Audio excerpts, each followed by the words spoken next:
Assalamualaikum warahmatullahi wabarakatuh. Salam sehat, salam sejahtera untuk kita semua. Mari kita bersama-sama bersyukur kepada Allah Subhanahu wa Ta'ala, karena hari ini kita masih diberikan kesempatan nikmat iman, nikmat Islam, bisa menikmati kesehatan yang Allah titipkan kepada kita. Hari ini kita masih berada di bulan Rajab, bulan dimana kalau di dalam agama Islam, bulan Rajab bulan dimana peristiwa agung yang dialami oleh Rasulullah SAW itu terjadi pada bulan ini. Kita sering menyebutnya dengan istilah Isra dan Mi'raj. Isra dan Mi'raj adalah sebuah perjalanan yang Allah perjalankan pada Nabi Muhammad SAW. Nah, selanjutnya kita akan menyimak bagaimana peristiwa Isra dan Mi'raj yang dialami oleh Rasulullah SAW. Peristiwa Isra Mi'raj yang menakjubkan. Peristiwa Isra Mi'raj disebutkan dalam Al-Quran, Surat Al-Isra ayat 1, Surat An-Najm ayat 13 hingga 17, juga di beberapa hadis. Arti kata Isra adalah perjalanan Nabi Muhammad SAW dari Masjidil Haram ke Masjidil Aqsa. Sedangkan arti dari Mi'raj yaitu kelanjutan dari perjalanan Nabi untuk naik ke Sidratul Muntaha, langit yang tertinggi.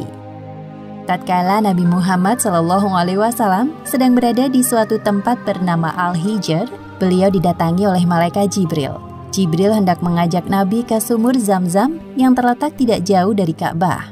Di tempat inilah Jibril membelah dada Nabi Muhammad untuk kedua kalinya. Dahulu ketika beliau masih berusia 4 tahun, Jibril pernah melakukan hal yang sama. Wahai Nabi, tenangkan dirimu dan berbaringlah. Aku akan mensucikan hati dan jiwamu. Pembelahan dada Nabi kali ini dilakukan sebagai persiapan untuk bertemu dengan Allah Subhanahu wa Ta'ala. Segala prasangka buruk yang tersimpan dalam hati beliau, meskipun hanya secuil, harus dibersihkan terlebih dahulu. Ketika dirasa telah cukup, Jibril mengembalikan keadaan seperti semula, seolah-olah tidak terjadi apa-apa. Ketika Nabi membuka mata, beliau melihat ada seekor hewan menyerupai kuda, lengkap dengan pelana dan tali kekangnya. Hewan bernama buruk tersebut terakhir ditunggangi Nabi Isa sekitar 500 tahun yang lalu. Kecepatan buruk sejauh kedua mata memandang.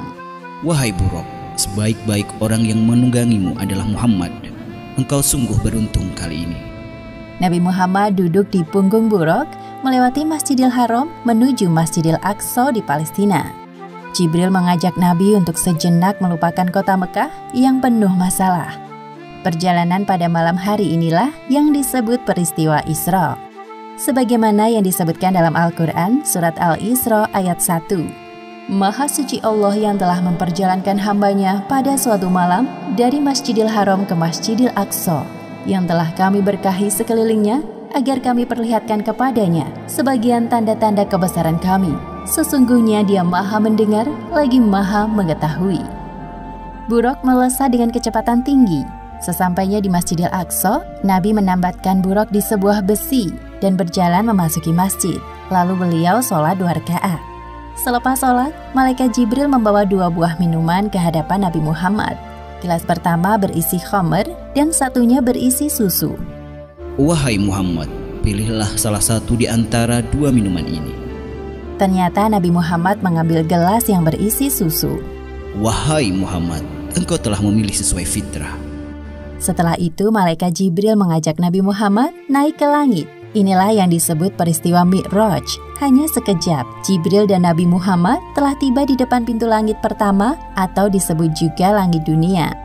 Wahai penjaga pintu langit, bukalah pintunya. Siapakah engkau? Aku Jibril. Siapa yang bersamamu? Muhammad. Apakah dia telah diutus kemari? Ya, Muhammad telah diutus.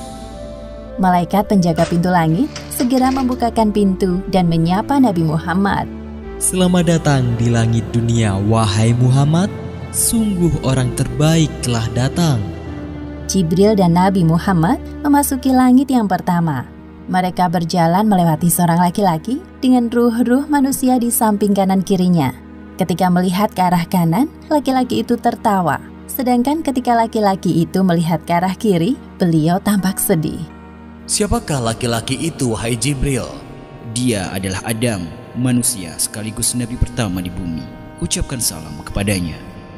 Nabi Adam yang mengetahui kedatangan Nabi Muhammad langsung mengenali beliau dan menyapa dengan hangat. Assalamualaikum warahmatullahi wabarakatuh. Waalaikumsalam warahmatullahi wabarakatuh. Selamat datang, wahai putraku yang soleh. Malaikat Jibril menjelaskan penampakan para ruh di sekitar Nabi Adam kepada Nabi Muhammad. Para ruh sebelah kanan beliau adalah ruh para syuhada, sedangkan ruh yang berada di sebelah kiri beliau adalah ruh orang-orang yang sengsara. Selain itu, Nabi Muhammad juga diperlihatkan azab bagi orang yang gemar memakan harta anak yatim.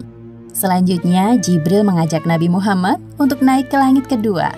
Jibril kembali meminta izin kepada malaikat penjaga pintu langit. Terjadi percakapan yang sama seperti sebelumnya. Sungguh tamu terbaik telah datang. Di langit kedua ini, Nabi Muhammad bertemu dengan Nabi Yahya dan Nabi Isa. Jibril mengingatkan Nabi Muhammad untuk menyapa keduanya. Assalamualaikum warahmatullahi wabarakatuh. Waalaikumsalam warahmatullahi wabarakatuh. Selamat datang wahai Nabi Muhammad yang saleh. Semoga kebaikan selalu tercurahkan kepadamu. Kemudian Jibril mengajak Nabi Muhammad untuk naik ke langit ketiga. Di sana mereka bertemu dengan laki-laki yang sangat indah parasnya. Wahai Muhammad, inilah Nabi Yusuf, sapalah beliau. Assalamualaikum wahai Nabi Yusuf, aku Muhammad. Waalaikumsalam. Ya, aku telah mengenalmu, wahai Nabi Muhammad. Semoga engkau selalu diliputi kebahagiaan. Lalu mereka naik ke langit keempat dan bertemu dengan Nabi Idris. Ternyata Nabi Idris telah mendengar tentang Nabi Muhammad dan mendoakan kebaikan untuk beliau.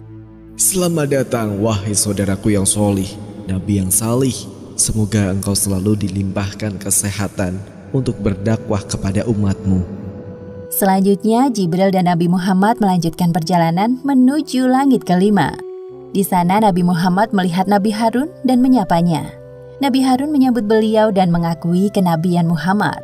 Ketika sampai di langit keenam, Nabi Muhammad melihat sosok Nabi Musa. Nabi Musa membalas salam dan mengakui kenabian beliau. Namun tiba-tiba Nabi Musa menangis. Jibril yang penasaran bertanya kepadanya. Wahai Musa, mengapa engkau menangis? Aku menangis karena ternyata ada nabi yang diutus setelahku, tapi umatnya lebih banyak yang masuk surga dibandingkan umatku. Setelah berpamitan dengan Nabi Musa, Jibril mengajak Nabi Muhammad untuk naik ke langit ketujuh. Di sana mereka bertemu dengan Nabi Ibrahim. Ya Rasulullah, ini adalah Nabi Ibrahim, bapak para nabi. Selamat datang wahai cucuku yang saleh. Senang sekali berjumpa denganmu. Wahai Muhammad, sampaikan kepada umatmu salam dariku.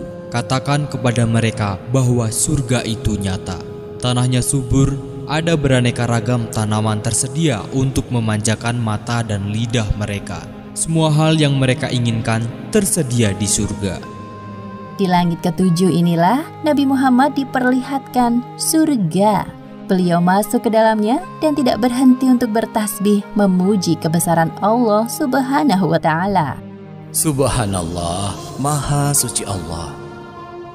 Seusai berkeliling surga, tibalah saatnya bagi Nabi Muhammad untuk naik ke Sidratul Muntaha. Pada momentum ini, Jibril menampakkan wujud aslinya sebagai malaikat. Wahai Rasulullah, sebentar lagi engkau akan bertemu dengan Sang Penciptamu. Namun, aku tidak bisa mengantarmu. Sebagaimana yang disebutkan dalam Al-Quran surat An-Najm ayat 13 hingga 18. Dan sesungguhnya Muhammad telah melihat Jibril itu dalam rupanya yang asli pada waktu yang lain, yaitu di Sidratil Muntaha. Di dekatnya ada surga tempat tinggal. Muhammad melihat Jibril ketika Sidratil Muntaha diliputi oleh sesuatu yang meliputinya. Penglihatannya, Muhammad tidak berpaling dari yang dilihatnya itu dan tidak pula melampauinya. Sesungguhnya dia telah melihat sebagian tanda-tanda kekuasaan Tuhannya yang paling besar. Tiba-tiba Nabi Muhammad dinaikkan lagi menuju Allah Subhanahu wa Ta'ala. tubuhnya mendekat kepadanya dalam jarak yang tidak jauh. Namun Nabi Muhammad tidak dapat melihat Allah Subhanahu wa Ta'ala secara langsung. Beliau melihat Allah Subhanahu wa Ta'ala dengan hatinya. Pada saat itulah Allah Subhanahu wa Ta'ala mewajibkan hambanya untuk sholat 50 kali sehari semalam. Setelah Nabi Muhammad menerima tugas dari Allah Subhanahu wa Ta'ala, beliau turun. Di langit ke-6 Nabi Muhammad berjumpa dengan Nabi Musa. Mereka saling berbincang. Wahai Nabi Muhammad, apa yang Allah perintahkan kepadamu? Sesungguhnya Allah Subhanahu wa Ta'ala mewajibkan kepada umatku untuk sholat 50 kali sholat sehari semalam. Kembalilah wahai Muhammad, mintalah keringanan kepada Allah. Aku yakin umatmu akan keberatan dengan hal ini. Nabi Muhammad mulai berpikir dan meminta pendapat Jibril. Sedangkan Jibril menyetujui apapun keputusan Nabi. Akhirnya Nabi Muhammad kembali naik untuk menghadap Allah. Nabi Muhammad meminta keringanan untuk umatnya.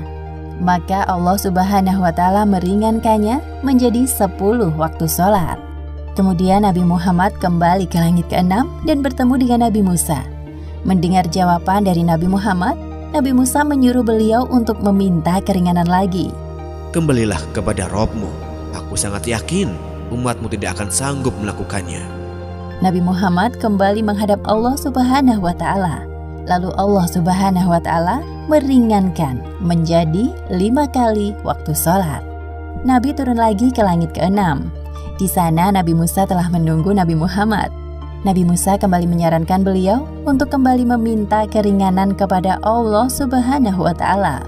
Wahai Nabi Musa, aku telah malu kepada Robku. Aku rela dengan keputusan ini.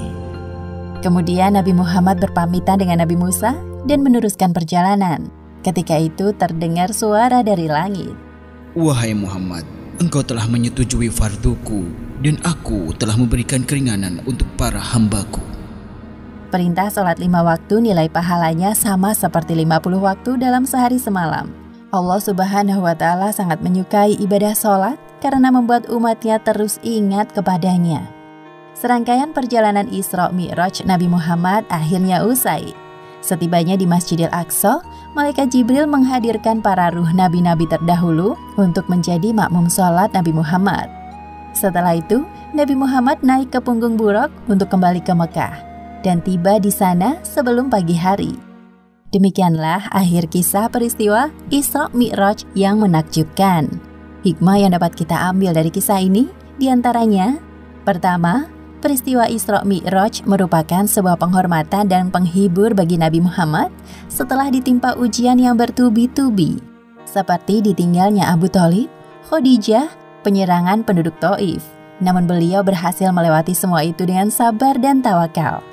Kedua, hendaknya kita bergegas melaksanakan sholat ketika telah masuk waktu, karena Nabi Muhammad telah meminta keringanan kepada Allah Subhanahu wa Ta'ala untuk sholat hanya 5 kali sehari semalam. Wallahu a'lam bishawab. Nah, itulah tadi adik-adik cerita peristiwa agung yang dialami oleh Nabiullah Muhammad SAW dalam sebuah peristiwa agung, yakni Isra dan Mi'raj. Nah, sebelum video ini berakhir, silakan setelah ini adik-adik menjawab satu pertanyaan yang akan saya berikan. Tolong diperhatikan baik-baik. Pertanyaannya adalah, apa nama hewan yang dinaiki oleh Nabi Muhammad ketika Isra dan Mi'raj? Nah, silakan dijawab di kolom komentar, ditulis namanya dan ditulis kelasnya.